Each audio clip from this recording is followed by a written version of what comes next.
50-50 formula സ്വീകാര്യമല്ല. Monsignor Antony Narikulam.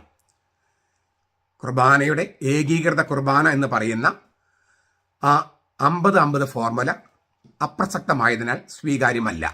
Monsignor Antony Narikulam. Isho മിശിഹായ്ക്ക് സ്തുതിയായിരിക്കട്ടെ. ഞാൻ മാണിപ്പറമ്പിലച്ചൻ. ഒത്തുതീർപ്പിലെ ഉതപ്പുകൾ എന്ന പേരിൽ നരികുളമച്ചൻ ഒരു പുസ്തകം ഇറക്കിയിട്ടുണ്ട്. അതേക്കുറിച്ചുള്ള അതിലെന്താണ് ഉള്ളതെന്ന് ഉള്ളടക്കം അദ്ദേഹം വിശദീകരിക്കുന്നുണ്ട്. ഏകം മീഡിയയിൽ പാർട്ട് 3 എന്ന പേരിൽ വന്നിരിക്കുന്ന ആ വീഡിയോയിലെ അദ്ദേഹത്തിൻ്റെ സന്ദേശത്തിനുള്ള എൻ്റെ ഒരു മറുപടിയും അതിൻ്റെ വിശകലനവുമാണ് ഈ വീഡിയോയിൽ ഞാൻ നൽകുന്നത്. എനിക്ക് ഒരു 1-2 അപേക്ഷകളുണ്ട്. ഒന്ന്, നിങ്ങളെല്ലാവരും ഞാൻ പറയുന്ന ഈ വീഡിയോ നിങ്ങൾ മുഴുവൻ കേൾക്കണം. നിങ്ങൾ ഏകം മീഡിയയിൽ അച്ഛൻ പറഞ്ഞതും കേൾക്കണം. അതായത് പ്രത്യേകിച്ച് പാർട്ട് 3, അത് 7 മിനിറ്റോളേ ഉള്ളൂ. അതിന് ഞാൻ കൊടുക്കുന്ന മറുപടികളാണിത്. എൻ്റെ വീഡിയോ കുറച്ച് സുദീർഘമാണ്. അതിന് കാരണങ്ങൾ നിങ്ങൾക്ക് മനസ്സിലാകും. ദീർഘമാണെങ്കിലും നിങ്ങളിത് സ്കിപ്പ് ചെയ്യരുത്, മുഴുവൻ കേൾക്കണം. അതായത് എറണാകുളത്തെ വിമതരുടെ തട്ടിപ്പുകളുടെ സൂത്രങ്ങളുടെ തനി സ്വഭാവം വെളിച്ചത്ത് കൊണ്ടുവരുന്ന ഒരു വീഡിയോ ആണ് ഏകം മീഡിയയിൽ ചെയ്തിരിക്കുന്നത്. അത് ഞാൻ വിശകലനം ചെയ്ത് നിങ്ങളുടെ മുമ്പിൽ അവതരിപ്പിക്കാം. അതുകൊണ്ട് സ്കിപ്പ് ചെയ്യരുത് പ്ലീസ്. 2, നമ്മുടെ മെത്രാന്മാരുടെ ജീനിയസ് വെളിപ്പെടുന്ന ഒരു കാര്യം ഞാൻ ഇതിൽ സൂചിപ്പിക്കുന്നുണ്ട്. നമ്മുടെ മെത്രാന്മാരുടെ ജീനിയസ്, നമ്മളവരെ പലപ്പോഴും കുറ്റപ്പെടുത്തുകയൊക്കെ ചെയ്യും, എങ്കിൽ അവർ ചില ജീനിയസുകൾ നമുക്ക് കാണാൻ കഴിയും. അത് ഞാൻ സൂചിപ്പിക്കുന്നുണ്ട്. അത് മിസ്സാകരുത്. മെത്രാന്മാർ ആരെങ്കിലും എൻ്റെ വീഡിയോ കാണുന്നുണ്ടെങ്കിൽ നിങ്ങൾ മറ്റ് മെത്രാന്മാർക്ക് ഇത് അയച്ചു കൊടുക്കണം. നിങ്ങളുടെ പിന്നീടുള്ള ചർച്ചകളിലും ഒന്ന്, നിങ്ങൾ ചെയ്തിരിക്കുന്നത് ചരിത്രത്തിൽ അതെങ്ങനെയാണ് സംഭവിക്കാൻ പോകുന്നത്, രേഖപ്പെടുത്താൻ പോകുന്നതെന്ന് ഒരു സൂചന ഞാൻ നൽകുന്നുണ്ട്. മറ്റൊന്ന്, മുന്നോട്ടുള്ള ചർച്ചകളിൽ നിങ്ങൾക്ക് വളരെ പ്രസാദാത്മകമായി ഉപകരിക്കുന്ന ചില കാര്യങ്ങൾ നിങ്ങൾ കണ്ടെത്തുകയും ചെയ്യും. അതിനാൽ ഒരല്പം സമയമെടുത്താണെങ്കിലും, ഒരുപാട് തിരക്കുള്ളവരാണെന്ന് അറിയാം, എങ്കിലും ഇത് മുഴുവൻ കാണണമെന്നും ഇനി കാണാൻ പറ്റുന്നില്ലെങ്കിൽ കണ്ടവർ മറ്റുള്ളവർക്ക് ആ ആശയം പങ്കുവെക്കണമെന്നും ഞാൻ വിനീതമായിട്ട് അപേക്ഷിക്കുകയാണ്. ഈ ഒത്തുതീർപ്പിലെ ഉതപ്പുകൾ, അതാണ് പുസ്തകത്തിൻ്റെ പേര്. ഞാൻ ഈ പാർട്ട് 3 വരുന്നതിന് മുമ്പ് ചില കാര്യങ്ങൾ ഈ ശീർഷകത്തെക്കുറിച്ചൊന്ന് പറയാൻ എനിക്കുണ്ട്. ഒത്തുതീർപ്പിലെ ഉതപ്പുകൾ. ഉതപ്പെന്ന് വെച്ചാൽ സ്കാൻഡൽ, ഇടർച്ച. ഒത്തുതീർപ്പിലെ ഉതപ്പുകൾ. ഈ ആദ്യമേ പറയട്ടെ, മോൺസിഞ്ഞോർ നരികുളത്തെ ഞാൻ അഭിനന്ദിക്കുകയാണ്. ഈ പുസ്തകം എഴുതിയത് നന്നായി. ഈ 50 കോപ്പികളെങ്കിലും വാങ്ങിക്കാനായിട്ട് ഞാൻ ഏർപ്പാടാക്കിയിട്ടുണ്ട്.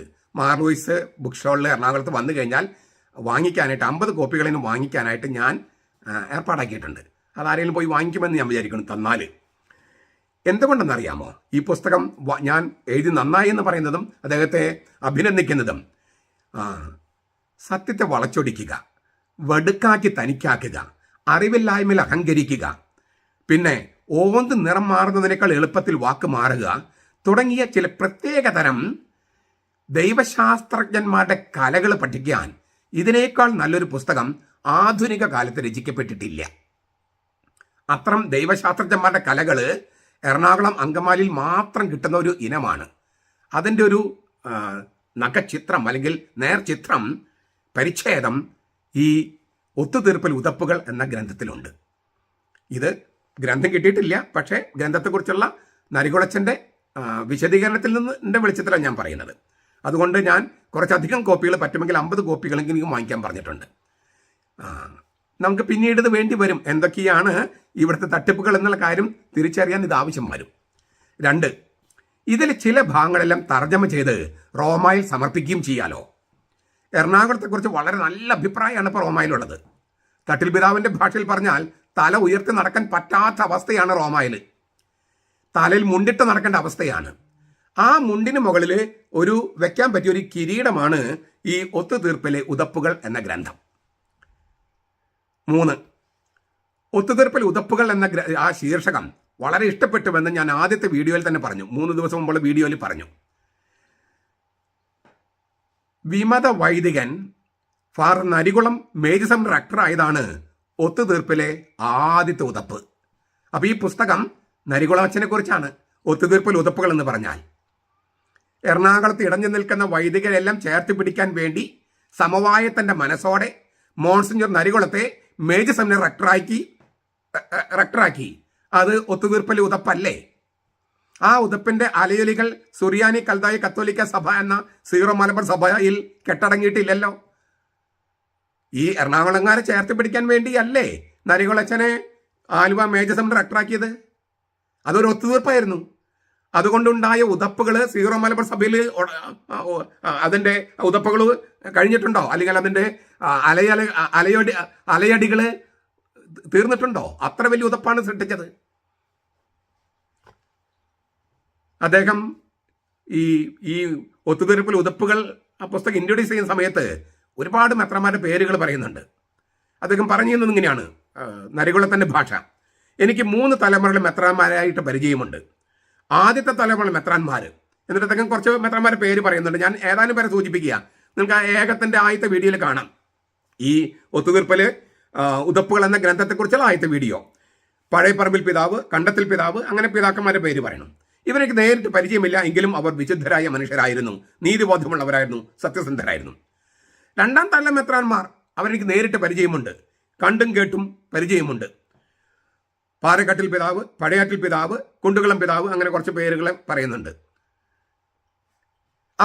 അവരോടും വലിയ ബഹുമാനമുണ്ട്, നീതിബോധമുണ്ട്, കാരണം അവർക്ക് സത്യസന്ധതയൊക്കെയുണ്ട്. ഇപ്പോഴത്തെ തലമുറയിലെ മെത്രാന്മാർ, അവരെക്കുറിച്ച് എനിക്ക് സംശയങ്ങളുണ്ട്. അവരുടെ രീതികളും മറ്റും കണ്ടപ്പോൾ അവരെക്കുറിച്ച് എനിക്ക് സംശയങ്ങളുണ്ട്. ഈ മെത്രാന്മാരുടെ പേരുകളൊക്കെ നോക്കിയാൽ ഒരു പ്രദേശത്തുള്ള മെത്രാന്മാരുടെ പേരുകൾ മാത്രമേ നരികുളത്തിന് ഓർമ്മയുള്ളൂ. അദ്ദേഹത്തെ മേജർ സെമിനാർ റെക്ടറാക്കിയ ആ കർദിനാളിന്റെ പേരെങ്കിലും പറയാമായിരുന്നു. അത് മറന്നുപോയത് ശരിയായോ? ഒരു പ്രദേശത്തുള്ള മെത്രാന്മാരുടെ പേരുകൾ മുഴുവൻ പോട്ടെ, അത് പറഞ്ഞിട്ടില്ല. തനിക്ക് ഇഷ്ടപ്പെട്ട പ്രദേശത്തെ മെത്രാന്മാരുടെ പേരുകൾ മാത്രം പറഞ്ഞ് മറ്റ് മെത്രാന്മാരെല്ലാവരെയും സംശയത്തിന്റെ നിഴലിൽ നിർത്തിയിട്ട് ഇദ്ദേഹത്തെ മേജർ സെമിനാർ റെക്ടറാക്കിയ കർദിനാളിന്റെ പേരെങ്കിലും പരാമർശിക്കാമായിരുന്നു, ഇഷ്ടമുണ്ടായില്ലെങ്കിലും. അപ്പൊ അതിന്റെ അർത്ഥം എന്താണ്? ഇത് വിമത വൈദികരുമായിട്ട് നരികുളം അച്ഛൻ നടത്തിയ ഒത്തുതീർപ്പല്ലേ? ആ ഒത്തുതീർപ്പിന്റെ ഉതപ്പല്ലേ ഈ മെത്രാന്മാരുടെ പേരുകൾ സെലക്റ്റീവായിട്ട് ഒരു പ്രദേശത്തുള്ളവരുടെ മാത്രം പേരുകൾ എടുത്ത് പറയുന്നത്? അത് വിമത വൈദികരുമായിട്ടുള്ള ഒത്തുതീർപ്പ് നരികുളച്ച് ഉണ്ടാക്കിയത് കൊണ്ടല്ലേ? അതൊരു ഉതപ്പല്ലേ? അതുകൊണ്ട് ഒത്തുതീർപ്പിലെ ഉതപ്പുകൾ എന്ന പുസ്തകത്തിന്റെ പേര് വളരെ ഗംഭീരം തന്നെയെന്ന് ഞാൻ വിചാരിക്കുന്നു. അത് ഈ വിമത വൈദികരും നരികുളച്ചൻ ഉണ്ടാക്കിയ ഒത്തുതീർപ്പുകളുടെ ഉതപ്പുകളാണ്. കത്തോലിക്ക സഭയിൽ ഏറ്റവും വലിയ മാരക പാപമാണ് പരിശുദ്ധ കുർബാനയെ അവഹേളിക്കുക. അങ്ങനെ കുർബാനയെ അവഹേളിച്ചുകൊണ്ട് ആഭിചാര കുർബാന അർപ്പിക്കുമ്പോൾ അത് നോക്കി നിന്ന് രസിക്കുകയും അത് തടയാനായിട്ട് യാതൊന്നും ചെയ്യാതിരിക്കുകയും അതിനിപ്പോഴും ന്യായവൽക്കരിച്ചുകൊണ്ട് സംസാരിക്കുകയും ചെയ്യുന്നത്, അത് നരികുളച്ചൻ ചെയ്യുന്നത് സത്യവിശ്വാസികൾക്ക് ഉണ്ടാക്കുന്ന ഉതപ്പുകൾക്ക് വല്ല കണക്കുമുണ്ടോ? അതും വിമതരുമായി ഉണ്ടാക്കിയ ഒത്തുതീർപ്പുകളിലെ ഉതപ്പുകളല്ലേ നരികുളച്ചോ? നരികുളമച്ചന്റെയും മറ്റും പ്രേരണയാൽ വിമത വൈദികരും അൽമായ മുന്നേറ്റക്കാരും അക്രമം അഴിച്ചുവിട്ടതിന്റെ പേരിൽ കത്തീഡ്രൽ ബസിലേക്ക് അടച്ചിടേണ്ടി വന്നു. സക്രാരിലെ കർത്താവ് തനിച്ചാണെന്നും കർത്താവിനെ തനിച്ചാക്കി പള്ളി പൂട്ടിയിടാൻ ഇടവരുത്തരുതെന്നും അങ്ങനെ സാഹചര്യം ഉരുത്തിരിഞ്ഞപ്പോൾ പൂട്ടിയിടരുതെന്നും വിചാരിക്കേണ്ടതായിരുന്നു, പോട്ടെ. അങ്ങനെ ഒരു സാഹചര്യം ഉരുത്തിരിഞ്ഞപ്പോൾ കർത്താവിനെ അവിടെ നിന്ന് മാറ്റണമെന്ന് അന്ന് വികാരിയായിരുന്ന ഫാദർ നരികുളത്തിന് തോന്നാതിരുന്നത് വിശ്വാസികളിൽ ഉണ്ടാക്കിയ ഉതപ്പിന് കയ്യും കണക്കുമുണ്ടോ? ഇതും തനിക്ക് പ്രിയപ്പെട്ടവരായ സഭാവിരുദ്ധരുമായി നരികുളം അച്ഛൻ ഉണ്ടാക്കിയ ഒത്തുതീർപ്പിന്റെ ഉതപ്പുകളല്ലേ? അതുകൊണ്ട് ഒത്തുതീർപ്പിലെ ഉതപ്പുകൾ എന്ന ടൈറ്റില് നരികുളം അച്ഛന് ചേരുന്ന ടൈറ്റില് തന്നെ. അദ്ദേഹം ഉണ്ടാക്കിയത് അത്രയും ഉതപ്പുകൾ സുറിയാനി കത്തോലിക്ക സഭയായ സീറോ മലബാർ സഭയില് മറ്റാരും ഉണ്ടാക്കിയിട്ടില്ല. അതിനാൽ ഞാൻ ഒരു പരിഷ്കരിച്ച പതിപ്പുണ്ടാകുമല്ലോ, അതിന് ഇടാനുള്ള പേര് ഞാൻ നിർദ്ദേശിക്കുകയാണ്. ഒത്തുതീർപ്പിലെ ഉതപ്പുകൾ എന്നതിന് പകരം വിമതരുമായുള്ള ഒത്തുതീർപ്പുകളിലെ ഉതപ്പുകൾ, അതാണ് കുറച്ചുകൂടി ചേരുക. ഈ പുസ്തകത്തിൽ ഉള്ളടക്കത്തോടെ നീതി പുലർത്തുക. വിമതരുമായുള്ള ഒത്തുതീർപ്പുകളിലെ ഉതപ്പുകൾ അങ്ങനെ ആയാൽ ഈ പുസ്തകത്തിന്റെ ഉള്ളടക്കത്തോട് കുറച്ചുകൂടി നീതി പുലർത്താം. ഇനി നമ്മുടെ ഈ വീഡിയോയുടെ ലക്ഷ്യത്തിലേക്ക് വരികയാണ്. ഒത്തുതീർപ്പുകളുടെ ഉതപ്പുകൾ എന്ന ഗ്രന്ഥത്തിന്റെ ആദ്യത്തെ 3 അധ്യായങ്ങളിലേക്ക് ഇത് നരികുളച്ചൻ പറയുന്നതാണ്. നരികുളച്ചൻ്റെ വാക്കുകൾ. ആദ്യത്തെ അധ്യായം അൾത്താര അഭിമുഖമായി കുർബാന അർപ്പിക്കണം എന്ന് പറയാനുള്ള കാരണം, അതാണ് ആദ്യത്തെ അധ്യായത്തിൽ. രണ്ടാമത്തെ അധ്യായം ജനാഭിമുഖ കുർബാനയുടെ പ്രസക്തി. മൂന്നാമത്തെ അധ്യായം എന്തുകൊണ്ടാണ് 50-50 എന്ന ഫോർമുല സ്വീകാര്യമായിട്ടുള്ള ഫോർമുല എന്ന് ഞാൻ പറയാൻ കാരണം. ഇന്ന് 3 രീതിയിലാണ് കുർബാന അർപ്പിക്കപ്പെടുന്നത്. അദ്ദേഹത്തിൻ്റെ വാക്കുകളാണ്. 1, പൂർണ്ണമായും അൾത്താരാഭിമുഖം. 2, പൂർണ്ണമായും ജനാഭിമുഖം. 3, സിനഡിന്റെ പുതിയ പ്രപ്പോസലും മാർപ്പാപ്പ ആഹ്വാനം ചെയ്തതുമായ 50-50 എന്ന ഏകീകൃത കുർബാന. എൻ്റെ അഭിപ്രായത്തിൽ 2 സാധ്യതകളേ ഉള്ളൂ കുർബാന അർപ്പിക്കാൻ. ഒന്നുകിൽ മുഴുവനായും അൾത്താരാഭിമുഖമായി കുർബാന അർപ്പിക്കുക. അതിന് ചരിത്രമുണ്ട്, പശ്ചാത്തലമുണ്ട്, ദൈവശാസ്ത്രമുണ്ട്, വ്യാഖ്യാനങ്ങളുണ്ട്, ഒരു സിംബളിസമുണ്ട്. ഞാനിത് 100% അംഗീകരിക്കുന്ന മനുഷ്യനാണ്. നരികുളച്ചൻ പറയാണ്, കിഴക്കോട്ട് നോക്കി പ്രാർത്ഥിക്കേണ്ടതിൻ്റെ പ്രാധാന്യം അതിൻ്റെ ഒരു വാദഗതിയോടും എനിക്ക് വിരോധമില്ല. ഇത് നരികുളച്ചൻ്റെ വാക്കുകളാണ്. നിങ്ങൾക്ക് സംശയമുണ്ടെങ്കിൽ ഏകം മീഡിയയിൽ കാണാം. എനിക്കിതിനോട് പറയാനുള്ള സംഗതി, നരികുളച്ചോ ഇതിനോട് 100% യോജിക്കുന്നുണ്ടെങ്കിൽ പിന്നെ എന്തിനാണ് നിങ്ങൾ 1962 മുതൽ പിന്നെ ഈ ഇപ്പൊ വരെ, ഈ നിമിഷം വരെ ഇത്തരം രീതികളോട് കഠിനമായ എതിർപ്പ് പ്രകടിപ്പിക്കുകയും അക്രമത്തിന്റെ മാർഗത്തിലേക്ക് തിരിഞ്ഞ് ഇതിനെ എതിർത്തുകൊണ്ടിരിക്കുകയും ചെയ്യുന്നത്? ഇതിനോട് 100% യോജിക്കുന്നുവെങ്കിൽ എന്തിനാണ് അച്ഛൻ നേതൃത്വം കൊടുത്ത് ഈ വിമത വൈദികരെയും അൽമായ മുന്നേറ്റക്കാരെയും ഇറക്കി വിട്ട് ജനാഭിമുഖ കുർബാനയല്ലാതെ മറ്റൊന്നും ഞങ്ങൾ അനുവദിക്കുകയില്ലെന്ന് പറഞ്ഞ് ചരിത്രത്തിൽ കേട്ടുകേൾവി ഇല്ലാത്ത വിധം സമരമുറകളും അക്രമങ്ങളും നിങ്ങൾ ചെയ്തുകൊണ്ടിരിക്കുന്നത്? എന്തിനാണ് കിഴക്കോട്ട് നോക്കുന്നത് സൂര്യാരാധനയാണെന്ന തെറ്റായ പ്രബോധനം പ്രചരിപ്പിച്ചുകൊണ്ടിരിക്കുന്നത്? എന്തിനാണ് കോൺസ്റ്റന്റൈൻ ചക്രവർത്തിയുടെ സംഭാവനയാണ് ബൈബിളിൽ ഉള്ളതല്ല എന്ന ഈ നുണ, അതായത് കിഴക്കോട്ട് നോക്കുന്നത് ബൈബിളിൽ ഉള്ളതല്ല എന്ന നുണ നിങ്ങൾ ഇപ്പോഴും ആവർത്തിച്ചു കൊണ്ടിരിക്കുന്നത്? അങ്ങ് തന്നെയാണ് പറഞ്ഞത്, മുഴുവനായും അൾത്താരാഭിമുഖമായി കിഴക്കോട്ട് തിരിഞ്ഞ് കുർബാന അർപ്പിക്കുക. അതിന് ചരിത്രമുണ്ട്, പശ്ചാത്തലമുണ്ട്, ദൈവശാസ്ത്രമുണ്ട്, വ്യാഖ്യാനങ്ങളുണ്ട്, സിംബോളിസമുണ്ട്. ഞാൻ 100% അംഗീകരിക്കുന്ന മനുഷ്യനാണ്. കിഴക്കോട്ട് നോക്കി പ്രാർത്ഥിക്കേണ്ട ആവശ്യം ഞാൻ അംഗീകരിക്കുന്നു. അതിലൊരു വാദഗതിയോടും എനിക്ക് വിരോധമില്ല. അങ്ങനെയെങ്കിൽ അങ്ങയുടെ ആളുകളെ പറഞ്ഞ് ബോധ്യപ്പെടുത്തും ഇക്കാര്യം. നമ്മുടെ സഭയിൽ പ്രശ്നമേ ഉണ്ടാകില്ലല്ലോ, ലിറ്ററേച്ചറിന്റെ പ്രശ്നമേ ഉണ്ടാകില്ല. അങ്ങേക്ക് ഇത് അറിയാമെങ്കിൽ, അങ്ങ് ഇതിനോട് യോജിക്കുന്നെങ്കിൽ. വീണ്ടും അദ്ദേഹത്തിന്റെ വാക്കുകൾ, നരികുളച്ചന്റെ വാക്കുകൾ. ജനാഭിമുഖ കുർബാനയെക്കുറിച്ച് പലരും എന്നോട് ചോദിക്കാറുണ്ട്, ചരിത്രത്തിൽ എവിടെയാണ് ഇതേക്കുറിച്ച് പറഞ്ഞിട്ടുള്ളത്? ചരിത്രത്തിൽ എവിടെയാണ് ജനാഭിമുഖ കുർബാന ഉണ്ടായിട്ടുള്ളത്? 2ാം വത്തിക്കാൻ സുനദോസിന് ശേഷം മാത്രമാണ് ജനാഭിമുഖ കുർബാന എന്ന ചിന്ത തന്നെ സഭയിൽ ഉണ്ടായിട്ടുള്ളത്. അതായത് കഴിഞ്ഞ 50-60 സംവത്സരങ്ങൾ മാത്രം പ്രായം. 60 സംവത്സരങ്ങൾക്ക് മുമ്പ് മാത്രം ഉണ്ടായ പ്രതിഭാസം 4ാം നൂറ്റാണ്ടിലെ ചരിത്രത്തിൽ ഉണ്ടാകുമോ? അന്നത്തെ ചരിത്ര പുസ്തകങ്ങൾ രേഖപ്പെടുത്തുമോ? ഇല്ല. പുതിയ പുതിയ കാര്യങ്ങൾ എങ്ങനെയാണ് പഴയ പുസ്തകങ്ങളിൽ കാണുക? ഇത്രയാണ് ഈ നരികുളച്ചൻ്റെ വാക്കുകൾ. നന്ദി നരികുളച്ചോ, നന്ദി. ദൈവാത്മക കുർബാനയാണ് സഭയുടെ പാരമ്പര്യമെന്നും സഭയുടെ ആദിമകാലം തൊട്ട് സഭയിൽ നിലനിൽക്കുന്നത് ദൈവാത്മക കുർബാന എന്ന് പറയുന്ന നമ്മൾ പറഞ്ഞ ഈ കിഴക്കോട്ട് തിരിഞ്ഞാൽ കുർബാനയാണെന്ന് അങ്ങ് അംഗീകരിക്കുകയും ജനാഭിമുഖ കുർബാന ഒരു പുതിയ പ്രതിഭാസം മാത്രമാണ് എന്ന് തുറന്ന് എഴുതുകയും ചെയ്തല്ലോ. വളരെയധികം നന്ദി. നമുക്കിതിലേക്ക് വരാം. ഇനി അദ്ദേഹത്തിന്റെ വാക്കുകളാണ്.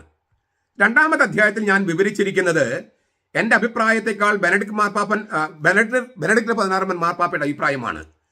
ലത്തീൻ സഭയിൽ ജനാഭിമുഖ കുർബാന ഇന്നും തുടരുന്നുണ്ടെങ്കിൽ അതിനെന്തെങ്കിലും ന്യായീകരണം വേണം. അത് ശരിയാ. ഇങ്ങനെയാണ് മാർപ്പാപ്പ ന്യായീകരിച്ചിരിക്കുന്നത്. കിഴക്കോട്ട് നോക്കി കുർബാന ചൊല്ലാൻ എല്ലായിടത്തും സാധിക്കില്ല. റോഡുകൾ സൗകര്യം, യാത്രാ സൗകര്യം, ഭൂമിയുടെ കിടപ്പ് ഒക്കെ നോക്കിയല്ലേ പള്ളി പണിയാൻ പറ്റൂ. അതുകൊണ്ട് ചിലപ്പോൾ പടിഞ്ഞാറോട്ടോ കിഴക്കോട്ടോ തെക്കോട്ടോ വടക്കോട്ടോ നോക്കി പള്ളി പണിയേണ്ടി വരും. അപ്പോൾ എങ്ങോട്ട് നോക്കി കുർബാന ചൊല്ലണം? കുരിശ് വെച്ചിരിക്കുന്നിടത്തേക്ക് നോക്കി കുർബാന ചൊല്ലണം. ഇതാണ് ബെനഡിക്ട് മാർപ്പാപ്പ പറഞ്ഞിരിക്കുന്നത്. കുരിശിന് അഭിമുഖമായി കുർബാന ചൊല്ലണം. കിഴക്കോട്ട് നോക്കി കുർബാന ചൊല്ലാൻ എല്ലായിടത്തും സാധിക്കാത്തതിനാൽ കുരിശിലേക്ക് നോക്കി കുർബാന ചൊല്ലണം. കുരിശ് എവിടെ വെച്ചിരിക്കുന്നുവോ അതായിരിക്കണം നമ്മുടെ കിഴക്ക്. ജനാഭിമുഖ കുർബാനയിൽ മാർപ്പാപ്പ പറയുന്ന പ്രപ്പോസൽ ഇതാണ്. പ്രപ്പോസൽ അൾത്താർ the spirit of the liturgy എന്ന പുസ്തകത്തിലാണ് കേട്ടോ ഈ പ്രപ്പോസൽ. അൾത്താരം നടുക്കിടുക, അതിൽ ഒരു കുരിശ് വെക്കുക, വൈദികനെ കുരിശിലേക്ക് നോക്കട്ടെ, ജനങ്ങൾ അപ്പുറത്തുനിന്ന് ഈ കുരിശിലേക്ക് നോക്കട്ടെ, കുരിശിലേക്ക് നോക്കി കുർബാന അർപ്പിക്കണം. അതിനാൽ ജനാഭിമുഖം എന്ന പ്രയോഗം തന്നെ തെറ്റാണ്. കുർബാന അർപ്പിക്കുന്ന വൈദികൻ ഒരിക്കലും ജനങ്ങൾ നോക്കി കുർബാന ചൊല്ലരുത്. ഇതെല്ലാം നരികുളച്ചന്റെ വാക്കുകളാണ്. ജനങ്ങൾ ഒരിക്കലും വൈദികനെ നോക്കി കുർബാന അർപ്പിക്കരുത്. എല്ലാവരും നോക്കേണ്ടത് അൾത്താരിലെ കുരിശിലേക്കാണ്, അല്ലെങ്കിൽ അൾത്താരുടെ സമീപത്ത് വെച്ചിരിക്കുന്ന കുരിശിലേക്കായിരിക്കണം. അതിനാൽ ജനാഭിമുഖ കുർബാന എന്ന് പറയാൻ പറ്റില്ല, അൾത്താരാഭിമുഖം എന്നും പറയാൻ പറ്റില്ല. കാരണം ജനാഭിമുഖ കുർബാനയിലും അൾത്താരാഭിമുഖമാണ്. ഒന്നുകിൽ കിഴക്കോട്ട് നോക്കിയുള്ള കുർബാന, മറ്റത് ആദ്യത്തേത് കിഴക്കോട്ട് നോക്കിയുള്ള കുർബാന, മറ്റത് കുരിശിലേക്ക് നോക്കിയുള്ള കുർബാന. ഇത് നരികുളച്ചന്റെ വാക്കുകളാണ്. ഇത് നിങ്ങൾ ഓർത്തിരിക്കണം. ഈ കാര്യം ഇത് മറക്കരുത്. കാരണം നമുക്കിത് ആവശ്യം വരും. ഈ ഇന്നത്തെ ചർച്ചയിൽ നമുക്ക് ആവശ്യം വരും. ഇതെല്ലാം അദ്ദേഹം പറഞ്ഞിരിക്കുന്ന വാക്കുകളാണ്. ബെനഡിക്ട് മാർപ്പാപ്പയുടെ പ്രപ്പോസൽ എന്ന് പറഞ്ഞിട്ടാണ് പറഞ്ഞിരിക്കുന്നത്. മാത്രമല്ല ഇതിനകത്ത് നരികുളച്ചന്റെ സൂത്രം മുഴുവൻ വെളിപ്പെടുന്ന ഒരു സംഗതി കൂടിയാണിത്. രണ്ട് സൂത്രങ്ങൾ മാത്രം, നരികുളച്ചൻ 2 സൂത്രങ്ങൾ മാത്രം ഞാൻ നിങ്ങളുടെ മുമ്പിൽ അവതരിപ്പിക്കുക. ഒന്ന്, അദ്ദേഹം എടുത്തെഴുതിയിരിക്കുന്നത് സ്പിരിറ്റ് ഓഫ് ദ ലിറ്ററേച്ചർ എന്ന ഗ്രന്ഥത്തിൽ തന്നെ രണ്ടാം വത്തിക്കാൻ സുനോദോസിനെ തെറ്റിദ്ധരിച്ചിട്ടാണ് ജനാഭിമുഖ കുർബാന സഭയിൽ ആരംഭിച്ചതെന്ന് സുദീർഘമായി ബെനഡിക്ട് മാർപ്പാപ്പ പ്രതിപാദിച്ചിട്ടുണ്ട്. നരികുളച്ചൻ റെഫർ ചെയ്ത അതേ പുസ്തകത്തിൽ, അതേ അധ്യായത്തിൽ ഇതേക്കുറിച്ച് അനേകം വീഡിയോസ് ഞാൻ തന്നെ ഇറക്കിയിട്ടുണ്ട്. ലിറ്റർജി പ്രതിസന്ധി എന്ന എൻ്റെ പുസ്തകത്തിൽ അത് വളരെ വിശദമായി ഞാൻ എഴുതി പ്രസാധനം ചെയ്തിട്ടുണ്ട്. അതിൻ്റെ ഇനിയിപ്പം എൻ്റെ ഒരു വ്യാഖ്യാനമാണെന്ന് തെറ്റിദ്ധരിക്കാതിരിക്കാൻ ബെനഡിക്ട് മാർപ്പാപ്പയുടെ പുസ്തകത്തിൽ ഇംഗ്ലീഷ് എഴുതിയതിന് ശേഷമാണ് ഞാൻ മലയാളം കൊടുത്തിരിക്കുന്നത്. ഇംഗ്ലീഷും മലയാളം കൊടുത്തിട്ടുണ്ട്. അതുകൊണ്ട് ഇനിയിപ്പം ഞാൻ ഉണ്ടാക്കി എന്നുള്ളത് വരാതിരിക്കാൻ ഈ പുസ്തകം നിങ്ങൾക്ക് കിട്ടും, ബിബ്ലിയ അക്കാദമിയിൽ വാങ്ങിക്കാൻ കിട്ടും. അപ്പോൾ നിങ്ങൾക്ക് പിന്നെ സ്പിരിറ്റ് ഓഫ് ദ ലിറ്ററേച്ചർ മലയാളത്തിൽ ഇറങ്ങിയിട്ടുണ്ടോ ഇല്ലയോ എന്ന് എനിക്ക് അറിഞ്ഞുകൂടാ. ഉണ്ടെന്നാണ് എൻ്റെ വിചാരം. ഇല്ലെങ്കിൽ അത് ഇറക്കാൻ ഞാൻ തയ്യാറാണ്. ബെനഡിക്ട് മാർപ്പാപ്പയുടെ 6 പുസ്തകങ്ങൾ ഞാൻ പ്രസിദ്ധപ്പെടുത്തിയിട്ടുണ്ട്, തർജ്ജമ ചെയ്ത് പ്രസിദ്ധപ്പെടുത്തിയിട്ടുണ്ട്. സ്പിരിറ്റ് ഓഫ് ദ ലിറ്ററേച്ചർ ഇല്ലെങ്കിൽ ഞാൻ അത് തയ്യാറാക്കാൻ തയ്യാറാണ്. ഉണ്ടെന്ന് കേട്ടത് കൊണ്ടാണ് ഞാൻ ചെയ്യാത്തത്. അപ്പോൾ അതിനകത്ത് മാർപ്പാപ്പ പറയുന്നൊരു സംഗതി അല്പം എന്താ പറയുക, നമ്മുടെ മെത്രാന്മാരുടെ അറിവില്ലായ്മ കൂടി വെളിപ്പെടുന്നതാണ് അദ്ദേഹം പറയുന്നത്. ഈ 1962 മെത്രാന്മാരെല്ലാവരും 2000-ലധികം മെത്രാന്മാർ വത്തിക്കാനിൽ ചെല്ലുകയാണ്. മുൻപൊന്നും അങ്ങനെ വത്തിക്കാൻ അങ്ങനെ പോകാൻ അത്ര എളുപ്പമൊന്നും അല്ലല്ലോ മെത്രാന്മാർക്ക്. അങ്ങനെ ചെന്ന് കഴിഞ്ഞപ്പോഴാണ് മാർപ്പാപ്പ ജനങ്ങൾക്ക് അഭിമുഖ കുർബാന ചൊല്ലുന്നുവെന്ന് മെത്രാന്മാർക്ക് തോന്നി. അവിടുത്തെ ഈ ഒരു കുന്ന് നിരപ്പാക്കിയിട്ടാണ് വത്തിക്കാൻ ഈ സെന്റ് പീറ്റേഴ്സ് പള്ളി പണിതത്.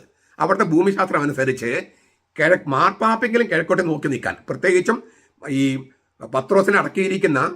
പത്രോസിലേക്കായി അടക്കിയിരിക്കുന്ന കബറിടത്തിന് മുകളിൽ നേരെ മുകളിൽ ഒരു അൾത്താരയുണ്ട്. ആ അൾത്താരയുടെ മുകളിൽ നിന്ന് മാർപ്പാപ്പ മാത്രം കുർബാന ചൊല്ലൂ. ആ അൾത്താരയിൽ വേറെ ആരും കുർബാന ചൊല്ലില്ല, മാർപ്പാപ്പ മാത്രമാണ്. കാരണം പത്രോസിന്റെ കബറിടത്തിന് മുകളിലാണ് ആ അൾത്താര. അവിടെ നിന്നുകൊണ്ട് മാർപ്പാപ്പയ്ക്ക് കിഴക്കോട്ട് നോക്കണമെങ്കിൽ ജനങ്ങളുടെ അപ്പുറത്തുനിന്ന് നോക്കാൻ പറ്റൂ. അപ്പോൾ പ്രത്യക്ഷത്തിൽ കാണുമ്പോൾ ജനാഭിമുഖമാണ്. അത് ഭൂമിശാസ്ത്രപരമായ ഘടന കൊണ്ട് സംഭവിച്ചിരിക്കുന്നതാ. പക്ഷെ പോയ മെത്രാന്മാർ എന്താ വിചാരിച്ചെന്നറിയോ? ഇതാണ് വത്തിക്കാൻ കൊണ്ടുവരാൻ പോകുന്ന നവീകരണം, ലിറ്റർജി നവീകരണം. അവിടെ നിന്ന് മെത്രാന്മാരെല്ലാവരും അതാത് രൂപതയിലേക്ക് എഴുതി ജനാഭിമുഖ കുർബാന തുടങ്ങാൻ. കാരണം ഇതാണ് രണ്ടാം വത്തിക്കാൻ സുനോദോസ് കൊണ്ടുവരുന്ന നവീകരണമെന്ന് മെത്രാന്മാർ തെറ്റിദ്ധരിച്ചു. ലോകമെമ്പാടും ഇത് തുടങ്ങി ജനാഭിമുഖ കുർബാന. മെത്രാന്മാർ ഈ ജനാഭിമുഖ കുർബാന വാക്ക് പോലും ചർച്ച ചെയ്തിട്ടില്ല, ആ വാക്ക് പോലും ഉപയോഗിച്ചിട്ടില്ല രണ്ടാം വത്തിക്കാൻ സുനോദോസിൽ. ഇങ്ങനെ ചിന്തിച്ചിട്ടുമില്ല. പക്ഷേ 3 വർഷം കഴിഞ്ഞ് ഈ സിനഡെല്ലാം കഴിഞ്ഞ് സുനോദോസ് കഴിഞ്ഞ് 65-ൽ സുനോദോസ് കഴിഞ്ഞ് പുറത്തേക്ക് ഇറങ്ങുമ്പോൾ മെത്രാന്മാർ കാണുന്നത് മുഴുവൻ, അല്ലെങ്കിൽ സഭ മുഴുവൻ കാണുന്നത് എല്ലാവരും ജനാഭിമുഖ കുർബാന തുടങ്ങി.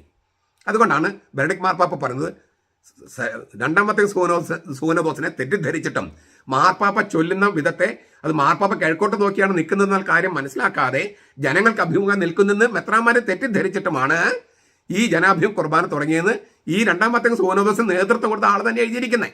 അപ്പം നമുക്ക് സംശയിക്കേണ്ട കാര്യമില്ലല്ലോ. അതാണ് അതിനകത്ത് പ്രതിപാദിച്ചത്. അപ്പോൾ ജനാഭിമുഖ കുർബാന എന്നുള്ളത് രണ്ടാം വത്തിക്കാൻ സുനോദോസിന് ശേഷമുണ്ടായ പ്രതിഭാസം എന്ന് പറഞ്ഞ് ശരിയാണ്, പക്ഷേ തെറ്റിദ്ധരിച്ചിട്ടുള്ള പ്രതിഭാസമാണ്. രണ്ടാം വത്തിക്കാൻ സുനോദോസിന് ശേഷമാണ് ഉണ്ടായതെന്നുള്ള കാര്യം നരികുളച്ചൻ പറയുന്നതോട് നമ്മൾ പൂർണ്ണമായി യോജിക്കുന്നു. പക്ഷേ രണ്ടാം വത്തിക്കാൻ സുനോദോസിന്റെ ചൈതന്യത്തിൽ തുടങ്ങിയതല്ല, തെറ്റിദ്ധരിച്ച് തുടങ്ങിയതാണ്. അത് അദ്ദേഹം മനഃപൂർവ്വം മറച്ചു വെച്ചു. തെറ്റിദ്ധരിച്ച് തുടങ്ങിയെന്ന് എഴുതിയിരിക്കുന്ന അതേ ആ അധ്യായത്തിൽ നിന്നാണ് അദ്ദേഹം കോട്ട് ചെയ്തത്. പക്ഷേ തെറ്റിദ്ധരിച്ചിട്ട് തുടങ്ങിയെന്നുള്ള കാര്യം അദ്ദേഹം മറച്ചു വെച്ചു. നരികുളച്ചൻ. അത് അദ്ദേഹത്തിന്റെ സൂത്രമാണ്. 2, തെറ്റാണെങ്കിലും സംഭവിച്ചു പോയി. ഞാൻ പറഞ്ഞല്ലോ, സംഭവിച്ചു പോയി. സുനോദോസ് കഴിഞ്ഞ് വന്നപ്പോഴേക്കും ലോകമെമ്പാടും ലത്തീൻ സഭയിൽ അതുപോലെ നമ്മുടെ സഭയിലൊക്കെ സംഭവിച്ചു പോയി. തെറ്റ് തിരുത്തണം. അതിനുള്ള ശ്രമങ്ങളാണ് വിശുദ്ധ ജോൺ പോൾ രണ്ടാമൻ മാർപ്പാപ്പയും ബെനഡിക്ട് മാർപ്പാപ്പയും ഒക്കെ മാസത്തിലൊരിക്കൽ ട്രെൻഡ് സൂനോദോസിന്റെ കുർബാന, പരമ്പരാഗത കുർബാന ചൊല്ലാൻ അനുവാദം കൊടുത്തത്. മെത്രാന്റെ അനുവാദത്തോടെ ചൊല്ലാൻ പറഞ്ഞിട്ട്. ഇന്ത്യയിൽ ചൊല്ലുന്നുണ്ടോ എന്ന് എനിക്ക് അറിഞ്ഞുകൂടാ, ഇവിടെ യൂറോപ്പിൽ ചൊല്ലുന്നുണ്ട്. മാസത്തിലൊരിക്കൽ ട്രിഡന്റൈൻ ഹോളി മാസ്. ഞാൻ പല ദിവസങ്ങളിലും ഞാൻ ദൈവോന്മുഖ കുർബാനയാണ് ഇവിടെ ചൊല്ലുന്നത്. ആൾക്കാർ വിചാരിക്കുന്നത് ഞാൻ ലത്തീൻ സഭയിലെ എല്ലാ ദിവസവും ജനാഭിമുഖ കുർബാന ചൊല്ലുന്നതെന്നാണ്. മാർപ്പാപ്പ തന്നെയും പല ദിവസങ്ങളിലും ദൈവോന്മുഖ കുർബാന ചൊല്ലുന്നത്. അത് ഈ ശരിക്കുള്ള കിഴക്കോട്ട് തിരിഞ്ഞുള്ള കുർബാനയിലേക്ക്, ദൈവോന്മുഖ കുർബാനയിലേക്ക് തിരിഞ്ഞു പോകാനുള്ള ശ്രമങ്ങളുടെ ഭാഗമാണ്. പക്ഷേ തെറ്റുതിരുത്തൽ സമയമെടുക്കും. നമ്മുടെ ഒരു തെറ്റ്, അതായത് 60 ലക്ഷം കത്തോലിക്കരുള്ള സീറോ മലബാർ സഭയിൽ തെറ്റുതിരുത്താൻ പോയിട്ടുണ്ടാകുന്ന കോലാഹലം നമ്മൾ കാണുന്ന ഈ എറണാകുളത്ത്. അപ്പോൾ ഒരു 120 കോടി കത്തോലിക്കരുള്ള ലത്തീൻ സഭയിൽ തെറ്റുതിരുത്താനായിട്ട് ഇതുപോലെ ശ്രമിച്ചാൽ എന്തെല്ലാം കലാപങ്ങളുണ്ടാകും. അതുകൊണ്ടാണ് സ്റ്റെപ്പായിട്ട് ചെയ്യുന്നത്. അപ്പൊ തെറ്റ് സംഭവിക്കാൻ അധികം സമയമെടുക്കില്ല, തെറ്റ് തിരുത്താൻ സമയമെടുക്കും അല്ലേ? കള്ളുകുടി തുടങ്ങാൻ വലിയ സമയമെടുക്കില്ല, കള്ളുകുടി നിർത്താൻ സമയമെടുക്കും. ഏത് തെറ്റും അങ്ങനെ തന്നെയാണ്. സഭയിൽ മൊത്തത്തിൽ തെറ്റ് സംഭവിച്ചു പോയി, അത് തിരുത്താൻ സമയമെടുക്കും. അപ്പൊ തിരുത്തുന്ന കാലഘട്ടം വരെ, അതായത് എല്ലാവരും ദൈവോന്മുഖ കുർബാനയായിട്ടിലേക്ക് വരുന്ന കാലഘട്ടം വരെ ജനാഭിമുഖ കുർബാന ചൊല്ലേണ്ടി വരുമ്പോൾ ഒരു ഒരു ഒരു ഒരു നിർദ്ദേശം വെച്ചിരിക്കുകയാണ് ബെനഡിക്ട് മാർപ്പാപ്പ. ആൾക്കാരിൽ വലിയൊരു കുരിശ് വെക്കുക, എന്നിട്ട് അച്ഛന്റെ മുഖം കാണാത്ത തരത്തിൽ കുരിശ് വെക്കണമെന്നാണ് അദ്ദേഹം പറഞ്ഞത്. വലിയൊരു കുരിശ്, അതായത് അച്ഛന്റെ മുഖം ജനങ്ങൾ കാണരുത്, ജനങ്ങൾ കുരിശിലേക്ക് നോക്കുക, അച്ഛൻ കുരിശിലേക്ക് നോക്കുക. അങ്ങനെ കുർബാന ചൊല്ലുക, പൂർണ്ണമായും ദൈവോന്മുഖ കുർബാന വരുന്നത് വരെ എന്നാണ് ഒരു പ്രപ്പോസൽ. വേറെ പ്രപ്പോസൽ അദ്ദേഹം പറഞ്ഞിട്ടുണ്ട്, നമ്മൾ അതിലേക്ക് വരും. അപ്പോൾ ഈ ലത്തീൻ സഭയിൽ ലിറ്റർജിയുടെ നവീകരണം പൂർണ്ണമായി ഉണ്ടാകുന്നത് വരെയുള്ള ആ ഇടവേളയിൽ ചെയ്യാൻ പ്രപ്പോസൽ ചെയ്തൊരു സംഗതിയാണ് ജനാഭിമുഖ കുർബാന ചൊല്ലേണ്ടി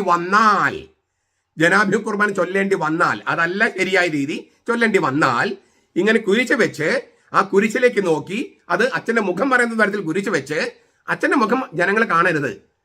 കാരണം അച്ഛൻ അവിടെ കഥാപാത്രമല്ല, ക്രിസ്തുവിൽ നിൽക്കുന്ന ഒരാൾ മാത്രമാണ്. അതുകൊണ്ട് ജനങ്ങൾ അച്ഛന്റെ മുഖം കാണേണ്ട കാര്യമില്ല, ജനങ്ങളുടെ മുഖം അച്ഛനെ കാണേണ്ട കാര്യമില്ല. അതാണ് ബെനഡിക്ട് മാർപ്പാപ്പ പറഞ്ഞ സംഗതി. അതൊരു ഇന്റരിം പീരീഡിലേക്കുള്ള പ്രപ്പോസലായിട്ടാണ് അദ്ദേഹം വെച്ചിരിക്കുന്നത്. അതായത് തെറ്റ് തിരുത്താനുള്ള കാലയളവിലെ നമ്മൾ പറഞ്ഞല്ലോ, ആ സമയത്ത് ചെയ്യേണ്ട ഒരു കാര്യം കൃത്യമായിട്ട് അവിടെ എഴുതിയിട്ടുണ്ട് ആ പുസ്തകത്തിൽ. ഇത് ഞാൻ വ്യാഖ്യാനിക്കുന്നതല്ല. നിങ്ങൾ പലരും the spirit of the literature പുസ്തകം കയ്യിലുണ്ടാകുമല്ലോ, ഇംഗ്ലീഷ് പുസ്തകങ്ങളും കയ്യിലുണ്ടാവുമല്ലോ. ഞാൻ പറയുന്നത് കേൾക്കുന്ന വൈദികർക്ക് നിങ്ങൾക്ക് ആ പുസ്തകം വായിച്ചാൽ മനസ്സിലാകുമല്ലോ.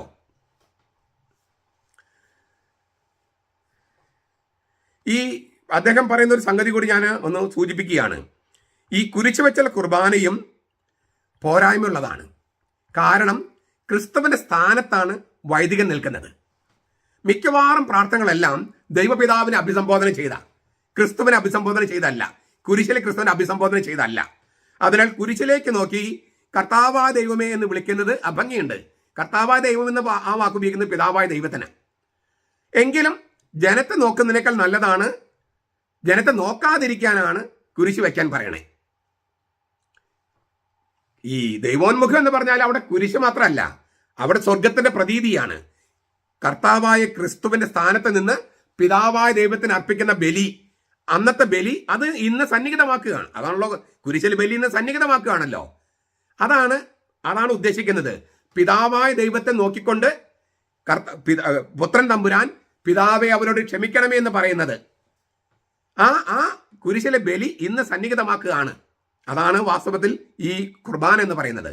അതുകൊണ്ട് അതാണ് ശരി.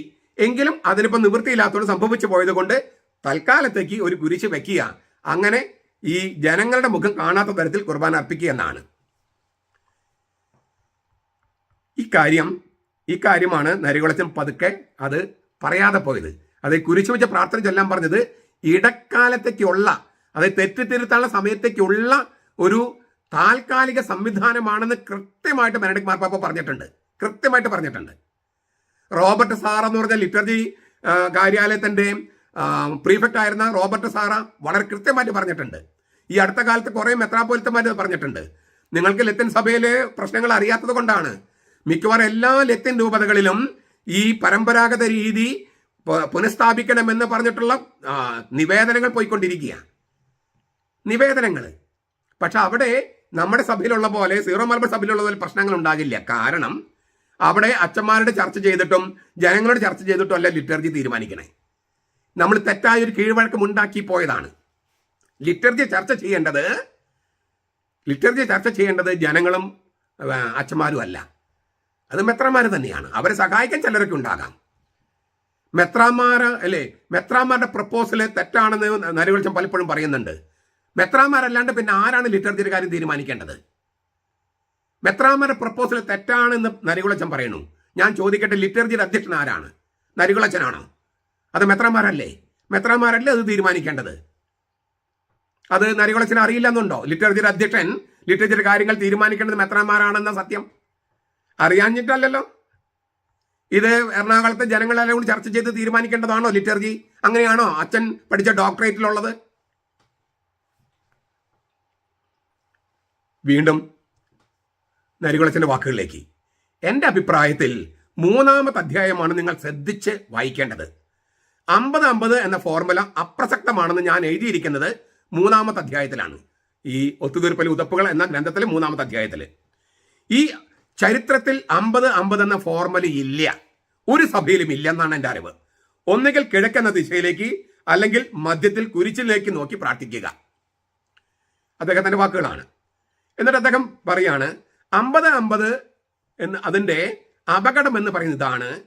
കുർബാനയുടെ ആദ്യ ഭാഗം ജനാഭിമുഖമായി ചൊല്ലുമ്പോൾ അത്യുന്നതങ്ങൾ ദൈവത്തിന് സ്തുതി എന്ന് ജനങ്ങൾ നോക്കി എങ്ങനെ പറയും?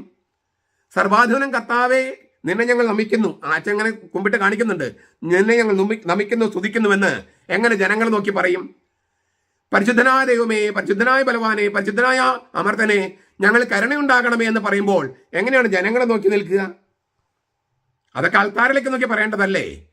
അല്ലെങ്കിൽ കുരിശിലേക്ക് നോക്കി പറയണം.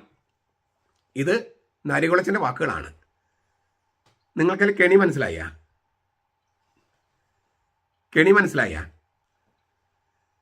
നരികുളച്ചോ, ഞങ്ങൾ സുറിയാനി കൽതായ കത്തോലിക്കരെ സീറോ മലബാർ സഭ വൈദികർ കുർബാന അർപ്പിക്കുമ്പോൾ ബാമയിൽ ഒരു മാർത്തോമ കുരിശ് വയ്ക്കും. മരിച്ചിട്ട് ഉത്ഥാനം ചെയ്ത കർത്താവിനെ പ്രതിനിധാനം ചെയ്യുന്ന കുരിശ്. അതിൽ കാൽവരിയുണ്ട്, കബറടക്കമുണ്ട്, പരിശുദ്ധാത്മാവിന് ചിത്രീകരിച്ചിട്ടുണ്ട്. പിന്നെ ജീവന്റെ വൃക്ഷമായ കുരിശ്, അത് ചത്ത കുരിശല്ല, സ്ലീവ എന്നാണ് ഞങ്ങൾ പറയുക സുറിയാനി കത്തോലിക്കര്. കുരിശ് എന്നതിന് തടി എന്നല്ല അർത്ഥം, കുരിശിലേറിയവൻ എന്നാണ്. പക്ഷേ അവൻ മരിച്ചു ഉത്ഥാനം ചെയ്തു. കള്ളന്മാരുടെ കുരിശ്, കള്ളന്മാരും കുരിശിൽ മരിച്ചു, പക്ഷെ അവർ ഉത്ഥാനം ചെയ്തില്ല. കള്ളന്മാരുടെ കുരിശല്ല ഇത്, കർത്താവിന്റെ കുരിശാണ്. ഉത്ഥാനം ചെയ്ത കർത്താവിന്റെ, അത് പരിശുദ്ധ ഉയർപ്പിക്കപ്പെട്ടു എന്നല്ലേ ബൈബിളിൽ പലപ്പോഴും ഉപയോഗിച്ചിരിക്കുന്നത്. യേശു മരിച്ചവരിൽ നിന്ന് ഉയർപ്പിക്കപ്പെട്ടു പരിശുദ്ധാത്മന് ശക്തിയാൽ. ഇതെല്ലാം ചിത്രീകരിക്കുന്ന ആ മാർത്തോമ കുരിശ് വെച്ചിട്ട് ബാമിൽ വെച്ചിട്ടാണ് ഞങ്ങൾ സുറിയാനി കത്തോലിക്കരെ സീറോ മലബാർ സഭ കുർബാന അർപ്പിക്കുന്നത്. അപ്പോ ഈ അച്ഛൻ നേരത്തെ പറഞ്ഞല്ലോ, നരികുളച്ചോ നേരത്തെ പറഞ്ഞല്ലോ, ഈ ജനാഭിമുഖം എന്ന് പറയരുത്, കുരിശഭിമുഖം എന്ന് പറയണം. കാരണം കുരിശ് വെച്ചിട്ട് കുരിശിനെ നോക്കിയാണ് വൈദികൻ പ്രാർത്ഥിക്കുന്നത്. ഈ സുറിയാനി കത്തോലിക്കരായ സീറോ മലബാർ സഭയിൽ ബാമയിൽ കുരിശിലേക്ക് നോക്കിയിട്ടല്ലേ ഞങ്ങള് അത്യുന്നതങ്ങൾ ദൈവത്തിന് സ്തുതി എന്നോ, അല്ലെങ്കിൽ സർവാധീനം കർത്താവേ എന്നോ, പരിശുദ്ധനായ ദൈവമേ, പരിശുദ്ധനായ ബലവാനെ, പരിശുദ്ധനായ അമർത്തൻ എന്നൊക്കെ പറയുന്നേ? അവിടെ കുരിശില്ലേ? അപ്പോൾ 50-50 എന്ന ഫോർമുലയിൽ അപകടമുണ്ട് എന്ന് അച്ഛൻ പറയുന്നത് ഈ എങ്ങനെയാണ് ജനങ്ങളെ നോക്കി അത്യുന്നതങ്ങളിൽ ദൈവത്തിന് സ്തുതി എന്ന് പറയാ? എങ്ങനെയാണ് ജനങ്ങളെ നോക്കി സർവാധീനം കർത്താവേ എന്ന് പറയാ?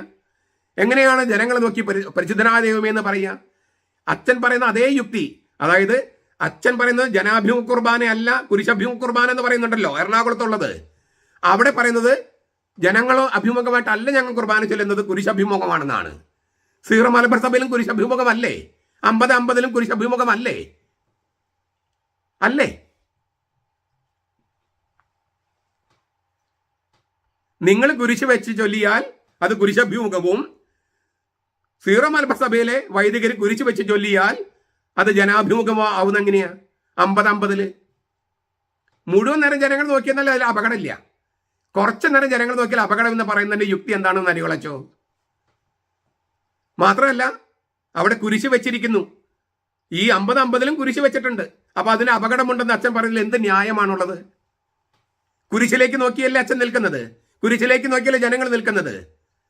അപ്പോൾ അവിടെ 50-50 ജനങ്ങളെ നോക്കുന്നു, കുറച്ചു നേരത്തെ ജനങ്ങൾ നോക്കുന്നു എന്ന അപകടമുണ്ട് എന്ന് അച്ഛന് ഇത് പറയാൻ നാണാവില്ലേ? ഒരു ഉളുപ്പ് തോന്നണില്ലേ ഇത് പറയുമ്പോൾ? ഇത് അപകടമാണെന്ന് പറയാൻ. വീണ്ടും നരികുളച്ചന്റെ വാക്കുകളിലേക്ക്. ഒന്നുകിൽ കിഴക്കോട്ട് നോക്കി ചൊല്ലണം, അത് അർത്ഥവത്താണ്. അല്ലെങ്കിൽ ആൾത്താരയ്ക്ക് ചുറ്റും വരുന്ന കുർബാന ചൊല്ലണം, അതും അർത്ഥവത്താണ്. അല്ലാതെ 50-50 അപ്രസക്തമായ ഫോർമുലയാണ്. ഇനി അഥവാ ഒരു ഒത്തുതീർപ്പ് ഫോർമുല വേണമെങ്കിൽ ചെയ്യേണ്ടത് 2 കുർബാനയുള്ളപ്പോൾ ഒന്ന് കിഴക്കോട്ട് തിരിഞ്ഞും മറ്റത് ജനാഭിമുഖ കുർബാനയും. ഒരു കുർബാനയുള്ള മാത്രമുള്ളിടത്ത് ഒന്ന് ഇങ്ങനെയാണെങ്കിൽ നാളെ മറ്റോണം. എങ്ങനെയുണ്ട്? 2 രീതികളും അംഗീകരിക്കുന്നതാണെങ്കിൽ ഒത്തുതീർപ്പാണെന്ന് പറയാം. ഏത്? കിഴക്കോട്ട് തിരിഞ്ഞും ജനാഭിമുഖവും.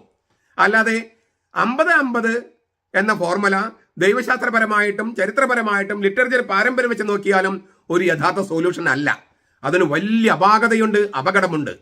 സർവാധുനം പാടുമ്പോൾ ജനങ്ങളെ മുഖത്തേക്ക് നോക്കി നിൽക്കുക, ഫുള്ളി കിഴക്കോട്ട് നോക്കുക, ആശീർവാദത്തിനും മറ്റുമായി ജനങ്ങൾക്ക് തിരിയുക, അത് തെറ്റില്ല. അല്ലെങ്കിൽ എല്ലാവരും ആൾത്താരയ്ക്ക് ചുറ്റും. 50-50 ഫോർമുല അത്ര സ്വീകാര്യമായ ഫോർമുലയല്ല. ഇതാണ് നരികുളച്ചന്റെ വാക്കുകൾ. നിങ്ങൾക്ക് ചിരിക്കാൻ തോന്നുന്നുണ്ടോ? ഫാദർ നരികുളം, നിങ്ങൾ സൂത്രശാലിയായ നരിയാണ്, നിങ്ങൾ സൂത്രശാലിയായ കുറുക്കനാണ്. കർത്താവ് ഈശോമിശിഹാ വാക്കുപയോഗിച്ചിട്ടുണ്ട് ഹെരോദസിനെ കുറിച്ച്. നിങ്ങൾ പോയി ആ കുറുക്കനോട് പറയാ, ഇന്നും നാളെയും മറ്റന്നാളും ഞാൻ ഇവിടെ തന്നെ ഉണ്ടാകും. ഇന്നും നാളെയും എൻ്റെ ദൗത്യം പൂർത്തീകരിച്ച് മറ്റന്നാൾ അത് പൂർണ്ണതയിൽ എത്തിച്ചിട്ടേ ഞാൻ ഇവിടുന്ന് പോകൂ. ഇത് തന്നെയാണ് ഈ നരിയായ സൂത്രശാലിയായ നരികുളമച്ചനോട് ഞങ്ങൾക്ക് പറയാനുള്ളത്. ഇന്നും നാളെയും മറ്റന്നാളും ഞങ്ങളിവിടെ ഉണ്ടാകും. ഇത് നിവൃത്തിയാക്കിയിട്ട് എറണാകുളം അങ്കമാലി അതിരൂപതയിൽ നിവൃത്തിയാക്കിയിട്ടേ ഞങ്ങൾ പോകൂ. അച്ഛൻ്റെ ഒരു സൂത്രവും നടക്കില്ല. എന്താണ് അച്ഛൻ്റെ വാക്കുകൾ? ഒത്തുതീർപ്പ് ഫോർമുല വേണമെങ്കിൽ ചെയ്യേണ്ടത് ഇതാണ്.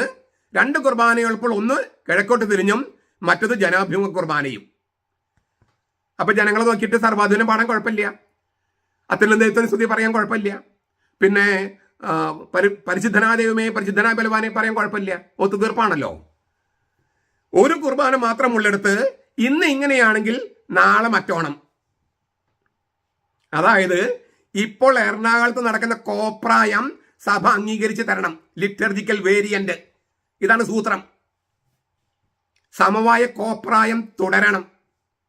അതാണ് ശരിയെന്ന് കാണിക്കാൻ വളഞ്ഞ് മൂക്ക് പിടിക്കുകയാണ് നരികുളമച്ചൻ. നിങ്ങൾ തിരിച്ചറിയുന്നില്ലേ ഈ വാക്കുകൾ? അദ്ദേഹത്തിന്റെ വാക്ക് 2 കുർബാനയുള്ളപ്പോൾ ഒന്ന് കിഴക്കോട്ട് തിരിഞ്ഞും മറ്റത് ജനാഭിമുഖ കുർബാനയായും. ഒരു കുർബാന മാത്രമുള്ളിടത്ത് ഇന്ന് ഇങ്ങനെയാണെങ്കിൽ നാളെ അങ്ങനെ.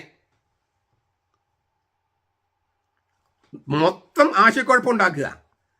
ഞാൻ മുൻപൊരിക്കൽ പറഞ്ഞിരുന്നു, ദിയാബോളോസ് എന്ന വാക്ക് ദിയ ത്രൂ എന്നാണ്. ബോളോസ് എന്ന് വെച്ചാൽ എറിയ, ഇടയിലൂടെ എറിയ എന്ന് വെച്ചാൽ മൊത്തം ആശയക്കുഴപ്പം ഉണ്ടാക്കുക. അത് ആരുടെ രീതിയാ? ദിയാബോളോസ് വാക്കിന്റെ ഇംഗ്ലീഷ് എന്താണ്? ഡയബോളിക്, പൈശാചികം. ഇടയിലൂടെ ഇങ്ങനെ ഇടയിലൂടെ എറിഞ്ഞ് മൊത്തം കലക്കുക. അതാണ് ഈ സൂത്രശാലിയായി നരികുളമച്ചൻ ചെയ്യുന്നത്. കടുത്ത അപരാധമാണ് നരികുളച്ചൻ ചെയ്യുന്നത് സഭയോടും കർത്താവിനോടും. തങ്ങളുടെ നിഗൂഢ അജണ്ട നടപ്പാക്കാൻ വേണ്ടി ഉണ്ടാക്കിയിരിക്കുന്ന ആ വാക്കുകൾ തന്നെ നോക്കുക. 2 കുർബാനയുള്ളപ്പോൾ ഒന്ന് കിഴക്കോട്ട് തിരിഞ്ഞും മറ്റത് ജനാഭിമുഖ കുർബാനയായും. അതായത് രാവിലെ 6:30 കുർബാന കിഴക്കോട്ട് അഭിമുഖം, കുട്ടികളുടെ കുർബാന ജനാഭിമുഖം. ജനങ്ങൾക്ക് മൊത്തം കൺഫ്യൂഷൻ, എന്ത് ചെയ്യണമെന്നറിയാതെ. ഒരു കുർബാനയാണ് ഒരു ദിവസം ഉള്ളെങ്കിൽ ഇന്ന് കിഴക്കോട്ട്, നാളെ ജനാഭിമുഖം.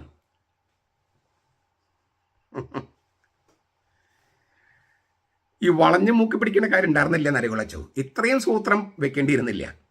നിങ്ങളെപ്പോലെ മണ്ടന്മാരാണ് കേൾക്കുന്നവരെല്ലാം എന്ന് എങ്ങനെയാണ് നരികുളച്ചു നിഗമനത്തിലെത്തിയത്?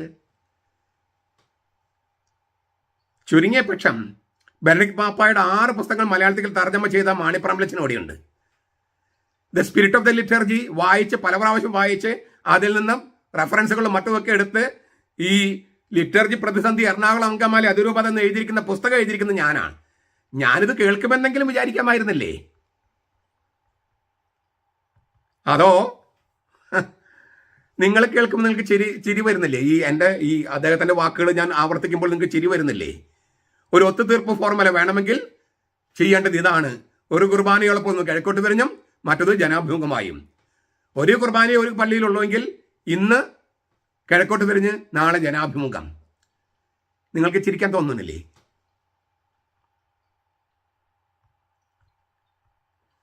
കിഴക്കോട്ട് നോക്കി പ്രാർത്ഥിക്കണമെന്നല്ലേ ഞങ്ങൾ സുറിയാനി കത്തോലിക്കർ ഇത്ര കൊല്ലം പറഞ്ഞുകൊണ്ടിരുന്നത്? അതിനെ നിങ്ങൾ സ്വതന്ത്ര സഭക്കാർ നഖശിഖാതം എതിർത്തുകൊണ്ടിരുന്നു. ദൈവശാസ്ത്രമോ ചരിത്രമോ വ്യാഖ്യാനമോ ലിറ്ററേച്ചർ പാരമ്പര്യവും ഇല്ലാത്ത അച്ഛന്റെ തന്നെ വാക്കുകളാണ്. ജനാഭിമുഖം വേണമെന്ന് നിങ്ങൾ സ്വതന്ത്ര സഭക്കാർ വാശി പിടിച്ചു. നരികുളച്ചൻ തന്നെ പറഞ്ഞതാണ്, അതിന് ദൈവശാസ്ത്രമില്ല, ചരിത്രമില്ല, വ്യാഖ്യാനമില്ല, ലിറ്റർജിയുടെ പാരമ്പര്യമില്ല, സിംബോളിസം ഇല്ല ജനാഭിമുഖ കുർബാനയ്ക്ക്. അച്ഛൻ തന്നെ പറഞ്ഞതാണ്.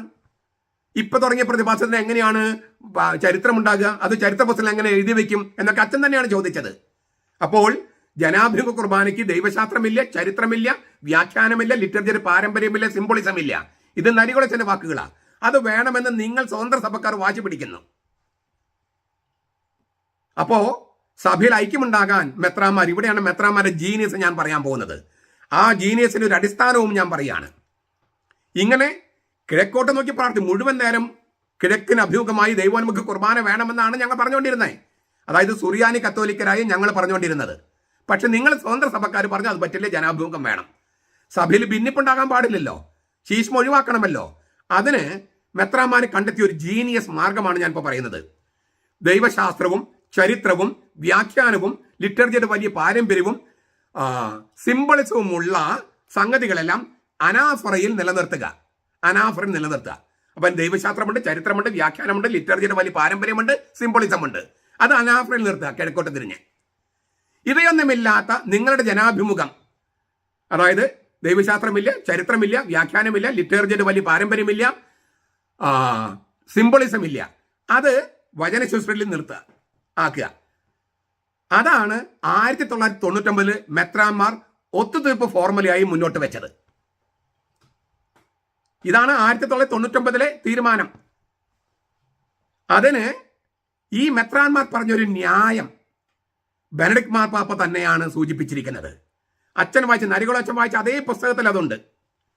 അദ്ദേഹം പറയാണ്, ഇനി ലിറ്ററേച്ചറുടെ നവീകരണം വരുമ്പോൾ എൻ്റെ അഭിപ്രായത്തിൽ, ബെനഡിക്ട് മാർപ്പാപ്പയുടെ അഭിപ്രായത്തിൽ, ലിറ്ററേച്ചറുടെ സ്വഭാവം വെച്ച് വചന ശുശ്രൂഷ ജനാഭിമുഖമായി ചൊല്ലുകയും അതൊരു പീഠത്തിൽ, അനാഫറ ദൈവോന്മുഖമായി ബലിപീഠത്തിൽ ചൊല്ലുന്നതുമാണ് അഭികാമ്യം. എന്നിട്ട് അദ്ദേഹം പറയാണ്, ലിറ്ററേച്ചർ സ്വഭാവം അനുസരിച്ച് വചന ശുശ്രൂഷ എന്ന് പറഞ്ഞാൽ ക്രിസ്തു ജനങ്ങളോട് വചനം പ്രസംഗിക്കുകയാണ്, പ്രഘോഷിക്കുകയാണ്. അത് ജനങ്ങളിലേക്ക് തിരിഞ്ഞു നിൽക്കുന്നതിൽ തെറ്റില്ല. അനാഫർ എന്ന് പറയുന്നത് കുരിശിലെ ബലി സന്നിഹിതമാക്കുകയാണ്. ക്രിസ്തു പിതാവിന് തന്നെ സമർപ്പിക്കുന്ന ആ ബലിയാണ്. അത് കൊടുത്തിട്ട് പറയാണ്, എൻ്റെ ജീവൻ എടുത്തിട്ട് അവരുടെ ജീവൻ മരണത്തിൽ നിന്ന് രക്ഷിക്കുക, പാപത്തിന്റെ ശിക്ഷയെ മരണത്തിൽ രക്ഷിക്കുക. ഇത് ക്രിസ്തു പ്രാർത്ഥിക്കുകയാണ് ഏക മധ്യസ്ഥനായി നിന്ന്. ഇത് തന്നെയാണ് വെളിപാട് പുസ്തകത്തിലുള്ളത്. വെളിപാട് പുസ്തകത്തിൽ കൊല്ലപ്പെട്ടെന്ന് തോന്നിക്കുന്ന കുഞ്ഞാട് എഴുന്നേറ്റ് നിൽക്കുന്നു, പിതാവിന്റെ മുമ്പിൽ. ആ സ്വർഗത്തിൽ നടക്കുന്ന ലിറ്റർജിയുടെ മുൻ ആസ്വാദനമാണ് ബലിപീഠത്തിൽ നടക്കുന്നത്. അതിനാൽ അത് കിഴക്കോട്ട് നോക്കി പിതാവിങ്കലേക്ക് നോക്കി ചെയ്യുക. അതിന് ദൈവശാസ്ത്രമുണ്ട്, ചരിത്രമുണ്ട്, വ്യാഖ്യാനമുണ്ട്, ലിറ്ററേച്ചറുടെ വലിയ പാരമ്പര്യമുണ്ട്, സിംബോളിസം ഉണ്ട്. ഇതാണ് ബെനഡിക്ട് മാർപ്പാപ്പ അതേ പുസ്തകത്തിൽ, the spirit of the literature എന്ന പുസ്തകത്തിൽ പറഞ്ഞിട്ടുണ്ട്. നരികുളച്ചൻ കോട്ട് ചെയ്ത അതേ പുസ്തകത്തിൽ ഇത് പറഞ്ഞിട്ടുണ്ട്. അപ്പോ അത് വായിച്ചിട്ടാണോ അല്ലയോ എന്ന് എനിക്ക് അറിഞ്ഞുകൂടാ. ഏതായാലും മെത്രാന്മാര്, സീറോ മലബാർ സഭയുടെ മെത്രാന്മാര് ഈ ഒരു നിർദ്ദേശം റോമായുടെ മുമ്പിൽ വെച്ചു. അതായത് എറണാകുളം ജനാഭിമുഖത്തിന് വാശി പിടിക്കുന്നു. അതിന് ദൈവശാസ്ത്രമില്ല, ചരിത്രമില്ല, പശ്ചാത്തലമില്ല, പാരമ്പര്യമില്ല, പൈതൃകമില്ല, സിംബോളിസം ഇല്ല. എന്നാലും അവർ വിട്ടുപോകാതിരിക്കാൻ ജനാഭിമുഖമായിട്ട് വചന ശുശ്രൂഷ. മാത്രമല്ല ബെനഡിക്ട് മാർപ്പാപ്പ അതാണ് നല്ലതെന്ന് പറഞ്ഞിട്ടുണ്ട്. ദൈവോന്മുഖമായിട്ട് അനാഫറ. ഇതാണ് ബെനഡിക്ട് മാർപ്പാപ്പ നിർദ്ദേശിച്ചത്. ഇത്രയും വലിയ പണ്ഡിതൻ, ലോകം കണ്ടിട്ടുള്ള ഏറ്റവും നല്ല ദൈവശാസ്ത്രന്മാരിൽ ഒരാളാണ് ഈ ബെനഡിക്ട് മാർപ്പാപ്പ. അദ്ദേഹമാണ് ഈ 50-50 50-50 ഫോർമുലയുടെ ഉപജ്ഞാതാവ്. 50-50 ഫോർമുലയുടെ എന്താ പറയുക, അതിന്റെ ദൈവശാസ്ത്രം ആവിഷ്കരിച്ചത് ബെനഡിക്ട് മാർപ്പാപ്പയാണ്. നരികുളച്ചന് മാത്രമാണ് അത് അപ്രസക്തമായി തോന്നുന്നത്. വിമത വൈദികർക്ക് മാത്രമാണ് അത് ചേരില്ലെന്ന് തോന്നുന്നത്. കാരണം അവർക്കാണ് ദൈവശാസ്ത്രമില്ലാത്തത്, ചരിത്രമില്ലാത്തത്, വ്യാഖ്യാനമില്ലാത്തത്, ലിറ്ററേച്ചറിന്റെ പാരമ്പര്യമില്ലാത്തത്, പൈതൃകമില്ലാത്തത്, സിംബോളിസം ഇല്ലാത്തത്. ഈ നിർദ്ദേശം റോമയിലേക്ക് വെച്ചപ്പോൾ റോമ ശരിക്കും അത് അത്ഭുതപ്പെട്ടു. കാരണം ലത്തീൻ സഭയിലും സ്വീകരിക്കാനിരിക്കുന്ന ഒരു മാതൃക മുമ്പേ പറക്കുന്ന പക്ഷികളെ പോലെ സീറോ മലബാർ സഭ വെച്ചിരിക്കുന്നു. മറ്റ് പല കാര്യങ്ങളിലും എന്ന പോലെ, ദൈവശാസ്ത്രത്തിൽ എന്ന പോലെ പൗരസ്ത്യ സഭ പാശ്ചാത്യ സഭയ്ക്ക് മുമ്പേ പോയിരിക്കുന്നു. അതുകൊണ്ടാണ് റോമിൽ, ഞാൻ ഇന്നലെ പറഞ്ഞൊരു കാര്യം ആവർത്തിക്കുക, റോമിൽ നിന്ന് ആ നിർദ്ദേശം വന്നത്, നിങ്ങൾ 99 പറഞ്ഞ ആ നിർദ്ദേശം തക്സയിൽ എഴുതി വെക്കണം, തക്സയിൽ എഴുതണം. അത് ഞാൻ ഇന്നലെ വായിച്ചു. ഞാൻ അത് ഇന്നലത്തെ വീഡിയോ ഒന്ന് കാണും, നിങ്ങൾ വളരെ വ്യക്തമായിട്ട് ഞാൻ പറഞ്ഞിട്ടുണ്ട്. ആ റോമിൽ നിന്ന് മെത്രാമാർ 99 വെച്ച നിർദ്ദേശമാണ്. ബെനഡിക്ട് മാർപ്പാപ്പയുടെ നിർദ്ദേശം വായിച്ചിട്ടോ അല്ലയോ, നമ്മുടെ മെത്രാമാർ വളരെ ജീനിയസ് ആയി ദൈവശാസ്ത്രം പഠിച്ച് മുന്നോട്ട് വെച്ച, സഭയെ ഒന്നിപ്പിച്ച് നിർത്താൻ വേണ്ടി മുന്നോട്ട് വെച്ച നിർദ്ദേശമാണ് വചന ശുശ്രൂഷ. 50-50 എന്ന വാക്കൊന്നും ഉപയോഗിച്ചിട്ടില്ല, അതൊക്കെ ഇവർ ഉപയോഗിച്ചതാണ്. അല്ലെങ്കിൽ അതിൻ്റെ ഒരു സൗകര്യത്തിന് വേണ്ടി ആരെങ്കിലും ഉപയോഗിച്ചു. ഏകീകൃത കുർബാന എന്ന വാക്ക് പോലും ശരിയല്ല, സഭയുടെ കുർബാന എന്നേ പറയാവൂ. ഏകീകൃതം സഭയുടെ ഏകീകരണത്തിന് വേണ്ടിയുള്ള കുർബാന എന്ന് വേണമെങ്കിൽ പറയാം, അല്ലാതെ 50-50 ഫോർമുല എന്നുള്ള വാക്ക് പോലും ശരിയായിട്ട് ഫോർമുലയല്ല. അതെല്ലാം വിമത വൈദികരെ ഇല്ലേ, അത് പ്രചരിപ്പിച്ചുണ്ടാക്കുകയാണ്. തൽക്കാലത്തേക്ക് മനസ്സിലാക്കാൻ വേണ്ടി പറഞ്ഞിട്ടുണ്ടാകും. അത് എറണാകുളത്തിന് കൂട്ടിപ്പിടിക്കാൻ വേണ്ടി, അതായത് നിങ്ങളുടെ ജനാഭിമുഖം എന്ന ആശയത്തെ ഞങ്ങൾ തള്ളിക്കളഞ്ഞിട്ടില്ല, സഭ നിങ്ങളുടെ കൂടെയാണ്, നിങ്ങൾ ഞങ്ങളുടെ കൂടെ നിൽക്കൂ എന്ന് ബോധ്യപ്പെടുത്താൻ വേണ്ടി ചെയ്തതാണത്. അതിനെ ഇപ്പോൾ കളിയാക്കി പരിഹസിച്ച് നരികുളത്തിനെ പോലെ ഇല്ലേ മാന്യമായിട്ട് പെരുമാറേണ്ട ഒരാളാണ് ഇത്രമാത്രം മോശമായിട്ട് അവതരിപ്പിച്ചിരിക്കുന്നത്. ഈ നിർദ്ദേശം കണ്ട് ഇല്ലേ വിസ്മയം കൊണ്ട റോമ അത് എഴുതി വെക്കാൻ പറഞ്ഞു. കാരണം പിന്നീട് റെഫറൻസ് വേണം, ഈ തക്സ റെഫർ ചെയ്യണം. അതുകൊണ്ട് മെത്രാമാരുടെ ഈ ഒരു പ്രപ്പോസൽ മാത്രമായി നിന്നാൽ പോരാ, റോമയുടെ തീരുമാനമായിട്ട് വേണം, തക്സയിൽ വേണമെന്ന് റോം നിർബന്ധം വെച്ചത് റോമിന് പോലും പിന്നീട് ഇത് മാതൃകയെ സ്വീകരിക്കാൻ വേണ്ടിയാണ്. ലത്തീൻ സഭയിൽ ഇങ്ങനെയാണ് വരിക, ഇങ്ങനെയാണ് ഇതിന്റെ ലിറ്റർജിയുടെ പരിഷ്കാരം ലത്തീൻ സഭയിൽ ഉണ്ടാകുക.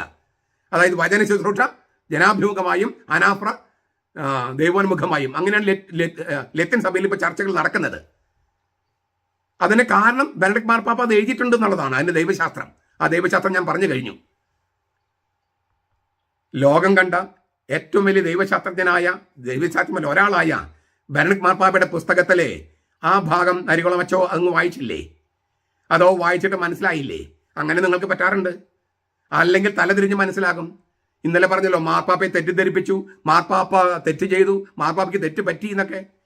അതല്ലെന്ന് ഞാൻ ഇന്നലെ സൂചിപ്പിക്കല്ല, ഞാൻ സമർത്ഥിച്ചു, തെളിയിച്ചു കഴിഞ്ഞു. ഇനി സുറിയാനി കത്തോലിക്ക സഭയിലെ, സുറിയാനി കൽദായ കത്തോലിക്ക സഭ എന്ന സീറോ മലബാർ സഭയിലെ മെത്രാന്മാരെ എനിക്ക് നിങ്ങളോടൊരു കാര്യം പറയാനുണ്ട്. ഈ നരികുളച്ചൻ്റെ പുസ്തകം വായിക്കുക, എന്നിട്ട് നരികുളമച്ചനോടും വിമത വൈദികരോടും അൽമായ മുന്നേറ്റക്കാരോടും വരാൻ പറയുക, വിളിച്ചു കൂട്ടുക, വലിയൊരു മീറ്റിംഗ്. എന്നിട്ട് ഈ നരികുളച്ചൻ്റെ പുസ്തകത്തിൽ പറഞ്ഞിരിക്കുന്ന, നിങ്ങളുടെ നേതാവ് പറഞ്ഞിരിക്കുന്ന എന്താണ്, ഫുള്ളി കിഴക്കോട്ട് നോക്കുക. അതാണ് ഏറ്റവും നല്ലത്. അതിന് ദൈവശാസ്ത്രമുണ്ട്, അതിന് പാരമ്പര്യമുണ്ട്, അതിന് പൈതൃകമുണ്ട്, അതിന് ചരിത്രമുണ്ട്, വ്യാഖ്യാനമുണ്ട്, സിംബോളിസമുണ്ട്, എല്ലാം ഉണ്ട്. ഫുള്ളി കിഴക്കോട്ട് നോക്കുക, അതാണ് ഏറ്റവും നല്ലതെന്ന് നരികുളച്ചൻ എഴുതിയിട്ടുണ്ട്. അത് എറണാകുളത്ത്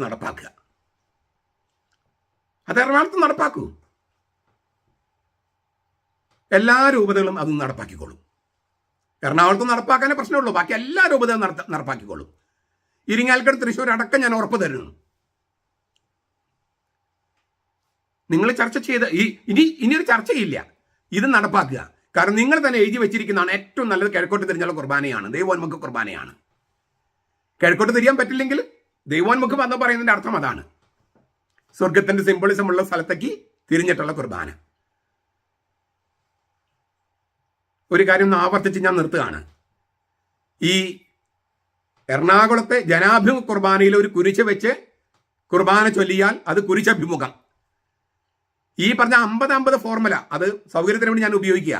50-50 ഫോർമുലയിൽ കുരിശ് വെച്ച്, മാർത്തമ്മ കുരിശ് വെച്ച് അവിടേക്ക് നോക്കി പ്രാർത്ഥിച്ചാൽ അത് ജനാഭിമുഖമാണ്, കുരിശഭിമുഖമല്ല. ഇതാണ് നരികുളച്ചൻ കണ്ട അപകടം, ആപത്ത്.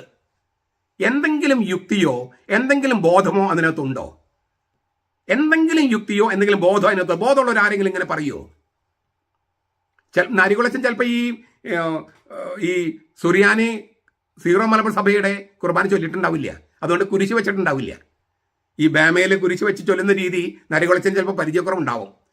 കാരണം വിമതർക്കതിനെതിരാണല്ലോ. കുരിശ് കണ്ട ചെകുത്താന്മാരെ പോലെയാണ് അവർ ഈ മാർത്തോമ കുരിശ് കണ്ടാൽ. അപ്പോൾ അവർ അറിഞ്ഞിട്ടുണ്ടാവില്ല ഇങ്ങനെയാണ് കുർബാന എന്ന്. ഒരു റാസ കുർബാന ബസലിക്ക പള്ളിയിൽ വെക്കൂ ഇവർക്ക് വേണ്ടി, നരികുളച്ചനും വിമത വൈദികർക്കും വേണ്ടി. എങ്ങനെയാണ് ഞങ്ങൾ സുറിയാനി കത്തോലിക്കർ എങ്ങനെയാണ് കുർബാന ചൊല്ലുന്നത് കാണിക്കാൻ. ഞങ്ങൾ ജനങ്ങൾ നോക്കിയല്ല മാർത്തോമ കുരിശ് വെച്ചിട്ടാണ് കുർബാന ചൊല്ലുന്നത്. അതുകൊണ്ട് 50-50 കുരിശഭിമുഖമാണ്, അല്ലാണ്ട് ജനാഭിമുഖമല്ല എന്ന കാര്യം നരികുളച്ചനും പിന്നെ വിമത വൈദികരും മനസ്സിലാക്കാൻ വേണ്ടി ഒരു ദിവസം ഒരു റിഹേഴ്സലായിട്ടോ അല്ലെങ്കിൽ ശരിക്കുള്ള കുർബാനയോ ബസലിക്കയിൽ വയ്ക്കി. ഇത്രയും വിവരക്കേട് പറഞ്ഞ് അത് എഴുതി വെച്ചിരിക്കുക. അതാണ് ഞാൻ പറഞ്ഞത്, ഈ പുസ്തകം എഴുതി നന്നായി. ഇത്രമാത്രം വിവരക്കേട് രേഖപ്പെടുത്തി വെച്ചിട്ടുണ്ടല്ലോ, ഗംഭീരം. വിവരക്കേടുകൾ രേഖപ്പെടുത്തി വെച്ചിരിക്കുന്നത് ഗംഭീരം. ചരിത്രം മുഴുവൻ നിങ്ങളെ കുറിച്ച് വിലയിരുത്തട്ടെ. ഇപ്പോൾ നമുക്ക് ഈ നരികുളച്ചന്, മോൺസിഞ്ഞർ നരികുളത്തിന് ബോധവും മാനസാന്തരം ഉണ്ടാകാനും അദ്ദേഹത്തിന് മാനസാന്തരത്തോടൊപ്പം വിമത വൈദികർക്ക് മാനസാന്തരം ഉണ്ടാകാനായിട്ട് നമുക്ക് പ്രാർത്ഥിക്കാം. നമ്മുടെ കർത്താവ് ഈശോ മിശിഹായുടെ കൃപയും പിതാവായ ദൈവത്തിന്റെ സ്നേഹവും പരിശുദ്ധാത്മാവിന്റെ സഹവാസവും നാം എല്ലാവരോടും കൂടി ഉണ്ടായിരിക്കട്ടെ, ഇപ്പോഴും എപ്പോഴും എന്നേക്കും. ആമേൻ.